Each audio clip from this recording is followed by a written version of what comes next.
In this video, I'm going to show you how to choose the best CSS unit for styling elements in your JupyterX website.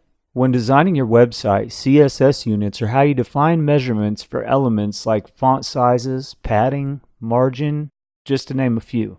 With JupyterX, you have the option to use various CSS units such as pixel, em, rem, and percentage. So let's look at an overview of each of them.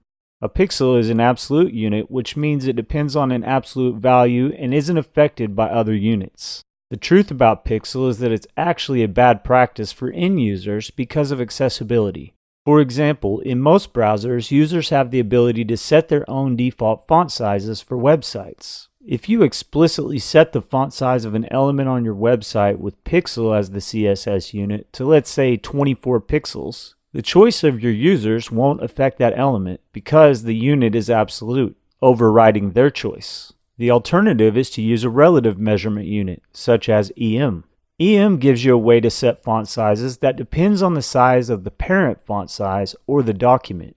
For example, if a parent element has a font size of 16 pixels, then one em will also be measured as 16 pixels for all the child elements. However, we don't recommend this unit as a good choice because the font size of each element still depends on its immediate parent's font size. So if you have multiple nested elements and you're using em, you can quickly lose track of the measurements, which makes it difficult to know what the actual sizes of your elements are. This is what rem solves.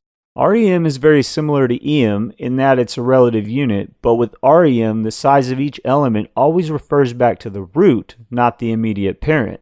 So if you set the font size of your root element to 18 pixels, a nested element with 2 rem has the font size of 36 pixels, regardless of the size of its parent. That's because it always refers to the main root element size. This makes rem very manageable and highly recommended, especially with font sizes. Your last option is percentage.